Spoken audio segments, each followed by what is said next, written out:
अस्सलामु अलैकुम सभी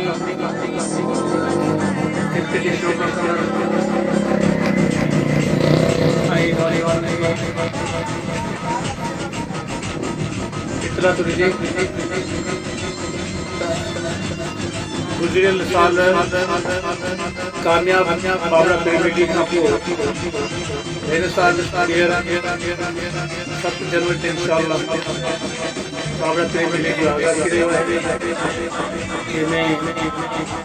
जिले छत्तीस जा मशहूर नाले और आबादी में इस वसी चुका है टीमों मुकम्मल प्रीमियर लीग जो आगाज 7 जनवरी से इब्तिदाई मैच सूरत में थींदो जंहिंमें असांजा ज़िले जा chairman deputy commissioner captain UC पली जा चेयरमैन सुशीला वटनाई ऐं ॿिया मोस्ट महिमान इब्तिदाई मैच में शिरकत कंदा इंशाअल्लाह ताला गुज़िरियल साल जीअं ही टूर्नामेंट कामयाबी तरफ़ दवा थींदो ऐं असांजी कोशिशि आहे त जेकी असांजा महाराणी में रांदीगर आहिनि जिन खे शहरनि में हिकु नथो ॻोल्हे असां कोशिशि कई आहे त वधि में वधि जेकी असांजा महाराणी जा रांदीगर उहे टूर्नामेंट शो पंहिंजे खेलनि जो भरपूर इस्तेमालु कनि ऐं सभिनी दोस्तनि खे जेकी आवाज़ ॿुधी रहिया ॾिसी रहिया अपील कंदुसि त हू 7 जनवरी ते इब्तिदाई मैच में ज़रूरु शिरकत कंदासीं टूर्नामेंट लीग सिस्टम ते खेॾियो वेंदो 9 टीमूं उन टूर्नामेंट हिसो वठे 9 टीमूं असां प्रीमियर लीग जेकी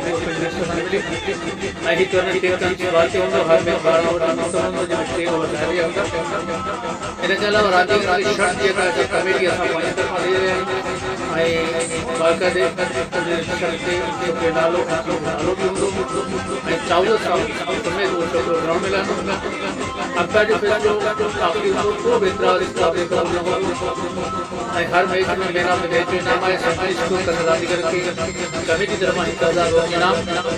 ऐं हैट्रिक कंदड़ बॉलर खे 25,000 इनाम मिलंदो ये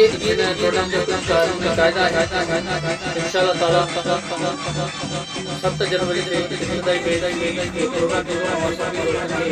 लिए दावत ॾींदा टूर्नामेंट जो ॾिसनि ऐं जेकी असांजा ज़िले जा कलाकार आहिनि उहे बि आवाज़ ऐं उन्हनि खे गुज़ारिश कंदासीं ऐं नौजवान की हौसला अफ़ज़ाई कयूं जेके एॾा वॾा प्रोग्राम कनि था ऐं उन्हनि जो हक़ बि आहे ज़िले में रांदियुनि जो फंड बचणु खटाखे पंहिंजी आवाज़ जी अपील कंदुसि साईं तव्हां बि हज़ारा नौजवाननि सां सामनो कंदा ऐं हिन प्रेम